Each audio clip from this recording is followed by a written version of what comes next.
আজকের ভিডিওতে দেখাবো অঞ্জনগাছি বনাম ঢলচাপাড়ার মধ্যকার একটি প্রীতি ম্যাচ ফুটবল।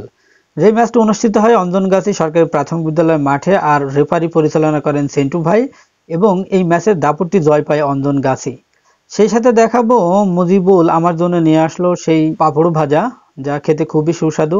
সবাইকে শুভেচ্ছা জানাচ্ছি, আমি রাকিবুল ইসলাম, আর আপনারা দেখছেন ফেসবুক পেজ গ্রামীণ ফোকাস। অলরেডি দুটি দলের খেলোয়াড়রাই মাঠে নেমে পড়েছে, তারা নিজেকে প্রস্তুত করে নিচ্ছেন অর্থাৎ খেলার আগে। আর এখানে অঞ্জনগাছি টিমের আকাশ এবং শাকিল তারা হোমওয়ার্ক করছে, অর্থাৎ নিজেকে কিছুটা হলেও গরম করে নিচ্ছে খেলার আগে। এমনটা আসলে খুবই জরুরি, বিশেষ করে ফুটবল খেলার জন্য।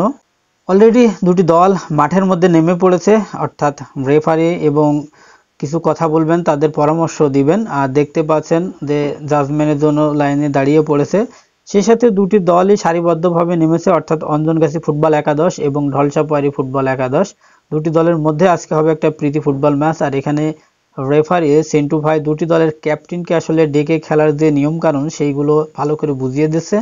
সেই সাথে মাঠে অলরেডি নেমে এসেছেন হাবি লিডার ভাই, তিনিও প্রাক্তন খেলোয়াড়। আর রেফারির কথা শেষে তারা প্রস্তুত, আর বলতে বলতে আসলে খেলাটি শুরু হয়ে গেল।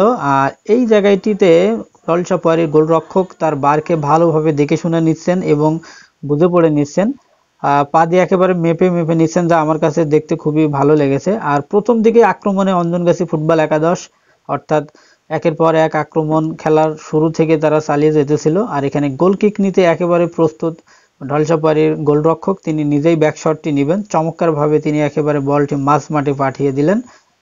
দুটি দলের আসলে প্রতিদ্বন্দ্বিতামূলক খেলা ছিল, আর এখানে একেবারে ডি বক্সের বাইরে একটা সুযোগ পেয়ে গেছিল অঞ্জনগাছি, যাই হোক সেটি কাজে লাগাতে পারলো না। কিন্তু তারা একের পর এক আক্রমণ আসলে চালাতেছিল, মনে হতেছিল তারা প্রথম অর্ধে আসলে গোলটি আদায় করে নিবে।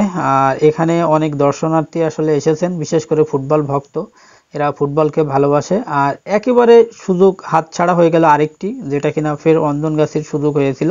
কিন্তু শেষ মুহূর্তে বলতে বলতে একটি গোলের দেখা পেয়ে গেল অলরেডি অঞ্জনগাছি, অর্থাৎ অঞ্জনগাছি 1 এবং ঢলচাপাড়ি 1। আর এই গোলটি উপভোগ করলেন আমাদের সেই প্রিয় হান্নান কারি ভাই, তিনি একেবারে নিরিবিলি গাছের তলে বসে খেলাটি দেখছেন।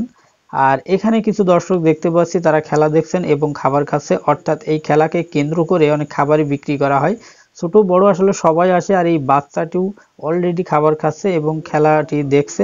জানি না ফুটবল সম্পর্কে তার কতটুকু ধারণা আছে, বাট সে যে এই মাঠে এসেছে এটাই অনেক কিছু। আর আপনাদের একটু বলে দিই, দীর্ঘদিন আসলে নেট না থাকায়, সামাজিক যোগাযোগ মাধ্যমগুলো বন্ধ থাকায় আসলে মাঠে খেলার প্রতি যে আগ্রহ সেটা বেড়েছে।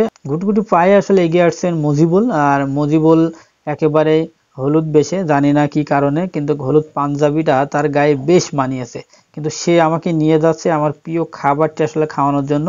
এই খেলাকে উপলক্ষ করে আসলে এখানে ঝালমুড়ি, বাদাম এবং এই পাঁপড় বিক্রেতারা এসেছে। বিশেষ করে পাঁপড় বিক্রেতা খুবই বয়স্ক মানুষ, এবং তার থেকে এই মুজিবুল কিছু পাঁপড় আসলে কিনবে, এবং আমরা বেশ কয়েকজন আছি, তারা সবাই মিলে আসলে সেই পাঁপড়টা খাবো আর খেলাটা উপভোগ করব।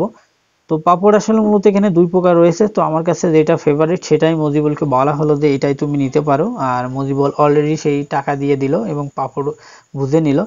আর পাঁপড়টির উপরে শুধু মরিচ ছিটিয়ে নিলে বেশ খেতে সুস্বাদু হয়, যার কারণে মুজিবুল ছিটিয়ে নিল। আর এই পাঁপড় বিক্রেতা আসলে অঞ্জনগাছির ঈদগার একেবারে নিকটে বসেছে, এটা আমার পিছনে যেটা অঞ্জনগাছি ঈদগাহ ময়দান। আর এই পাঁপড় খেতে খেতে আমরা পুনরায় আবার খেলা উপভোগ করতে লাগলাম। আর এখন পর্যন্ত সেই অঞ্জনগাছি ফুটবল একাদশ 1 এবং ঢলচাপাড়ি 0, অর্থাৎ 1-0 গোলেই কিন্তু এগিয়ে রয়েছে, এবং দ্বিতীয় অর্ধের খেলা অলরেডি চলতেছে। আর এই খেলা দেখতে আসলে অনেকেই এসেছেন। এই ফুটবলকে আসলে সবাই ভালোবাসে। আর এখানে আমাদের সবার প্রিয় সেই মোফাজ্জল ভাই, তিনি প্রতিনিয়ত আসলে মাঠে আসেন এবং নিজ দলের খেলা উপভোগ করেন। তিনি অঞ্জনগাছির বেশ শক্ত বক্ত একেবারে সাপোর্টার আমি বলবো আর কি। আর এখানে আসলে অনেকেই খেলাটি উপভোগ করছেন এই পিলারের উপরে বসে। যাই ছিল এটি মূলত আজকের ভিডিও। সবাই ভালো থাকবেন, সুস্থ থাকবেন, আল্লাহ হাফেজ।